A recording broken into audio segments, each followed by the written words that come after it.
Hi everyone, this is Anuj and I am your mentor on this platform. So welcome everyone to Fundlearn by Anuj official YouTube channel. So दोस्तों मेरे एक subscriber हैं शिवानी, उन्होंने अभी भी एक सवाल पूछा है कुछ देर पहले ही कि सर मेरे जो फिजिकल है 19 तारीख को है, मेरी रिपोर्ट का सैंपल 16 तारीख को दिया है लेकिन अभी तक मेरी रिपोर्ट नहीं आई, सर मैं क्या करूं प्लीज रिप्लाई।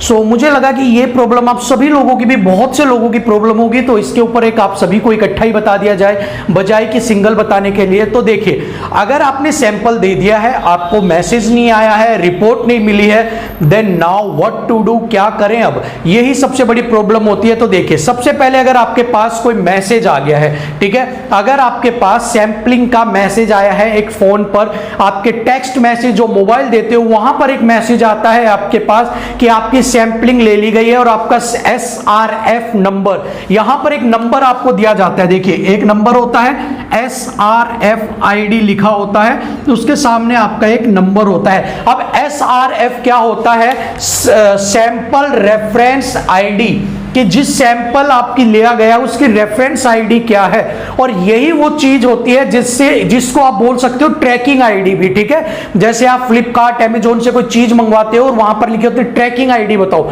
सो ये आपकी एक ट्रैकिंग आईडी मींस उसे ट्रैक करने के लिए। सो अगर आपके पास आपका SRF नंबर आ गया है तो आप या तो किसी भी इंटरनेट कैफे से, साइबर कैफे, इंटरनेट कैफे वाले के पास जाना और वहां पर आप उन्हें कहना कि भैया मेरी है ना कोविड रिपोर्ट को डाउनलोड कर दो, ठीक है, या तो वो हो जाएगी। दूसरा ऑप्शन आपके पास क्या है? गूगल के ऊपर जाना और गूगल के ऊपर जाके आप सर्च करना कि अपने स्टेट वाइज, कि आपका जो भी स्टेट, मान लो मध्य प्रदेश में आप डालना MP कोविड रिपोर्ट डाउनलोड, फिर वो ऑप्शन खोलेगा, वहां पर आप देखना एक जगह ऑप्शन आएगा गवर्नमेंट का, वहां से आप जाके अपनी कोविड रिपोर्ट को डाउनलोड कर सकते हो, ठीक है। नाउ जो दूसरा सवाल है, पहला तो सोल्व हो गया, अगर आपके पास टेक्स्ट मैसेज आया है तो आपको क्या करना है। अब दूसरा सवाल जो उठ के आ रहा है, भैया टेक्स्ट मैसेज ही नहीं आया हमारे पास, तो अब ऐसे में हम क्या करें? क्या अब हमें मैसेज भी नहीं है, रेफरेंस आईडी भी नहीं है, SRF भी नहीं है, बट सैंपल दे दिया है, अब क्या करें? तो देखिए, ऐसे में अब आपके पास कुछ जगह पे क्या होता है, टेक्स्ट मैसेज आपको भेजते ही नहीं है फोन पे, और ये रियलिटी है।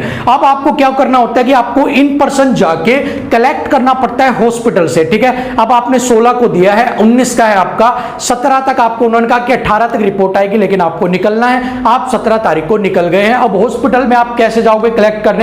ऐसे में अब ऑप्शन क्या है कि अगर आपको हॉस्पिटल से इन पर्सन कलेक्ट करना है तो आप अपने किसी को भी, आप अपने वेल नोन रिलेटिव को वहां भेजिए, वो उसे कलेक्ट करेगा, उसको स्कैन करवा के आपकी मेल आईडी पर या व्हाट्सएप पर भेजेगा और आप उसका प्रिंट आउट निकलवाएंगे, और वो प्रिंट आउट आप कहां शो करेंगे? आप अपना एंट्री के ऊपर, गेट के ऊपर, ठीक है। ये वाला ऑप्शन हो गया। अब तीसरा सवाल एक और उठ के आता है, भाई आपने 16 को दे दिया, अब कुछ जगह ऐसे हैं जहां पर रिपोर्ट आने में 3 से 4 दिन लग गए आपके, 16 को दिया, 17, 18 आपका और 19 तक को आपका फिजिकल, और 18 तक भी नहीं आई, 19 को मान लो कह रहे हैं कि आएगी, तो ऐसे में आप क्या करेंगे? अब ऐसे में तो आप इन पर्सन हॉस्पिटल भी नहीं जा सकते, प्रिंट आउट भी नहीं ले सकते, SRF नंबर भी आपके पास नहीं है। ऐसे में आपको क्या करना है? एंटीजन टेस्ट अपना करवा लेना है, जहां पर भी आप प्रेजेंट है। दिल्ली में आप आ गए 18 तारीख को, 19 का है, दिल्ली के किसी भी हॉस्पिटल में जाके एंटीजन टेस्ट करवा लीजिए अपना, ठीक है, या जहां पर आप हैं वहां से एंटीजन टेस्ट करवा के आप चलिए, और वहां पर जब आपसे पूछे कि आपको रिपोर्ट आएगी कि तो एंटीजन है, तो आप बता सकते हैं सर सैंपलिंग हमने करवा दी थी लेकिन सैंपलिंग के बाद ना मैसेज आया है ना रिपोर्ट आई है, दैट्स व्हाई वहां से हम ये अपना एंटीजन लेके आए हैं, ये हमने इन इमरजेंसी एंटीजन टेस्ट करवाया है, और इन मजबूरी में आपका एंटीजन टेस्ट जो है वो भी आपका वो स्वीकार कर लेंगे अगर आप उन्हें अपना प्रॉपर बताएंगे तो, ठीक है।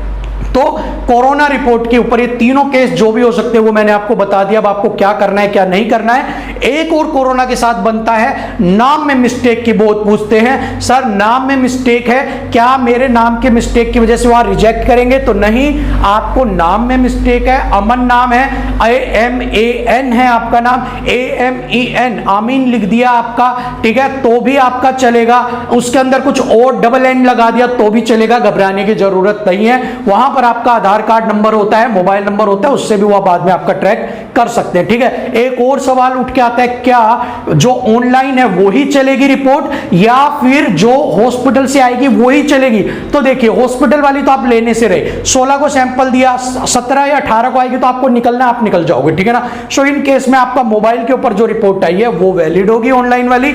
आप उसका प्रिंट आउट ले सकते हैं, वो भी वहां पर चलेगा, प्रिंट आउट निकलवा लेना, वहां सबमिट करवा देना। अगर वो पूछते हैं तो आप दिखा सकते हो, सर ये मेरी रिपोर्ट है और ये इनका नेगेटिव आया है, रेफरेंस के लिए मेरे मोबाइल पे आया था, आप इसे क्रॉस चेक कर सकते हैं। ठीक है, आपको बाहर नहीं किया जाएगा। तो कोरोना रिपोर्ट से रिलेटेड जितने भी डाउट आपके बनते थे सारे मैंने क्लियर कर दिए। मैसेज है तो नहीं है, तो हॉस्पिटल जाना है तो हॉस्पिटल नहीं जा सके, तो अब मुझे नहीं लगता कोई भी डाउट बचा होगा। और होप सो शिवानी आपका भी हो गया होगा।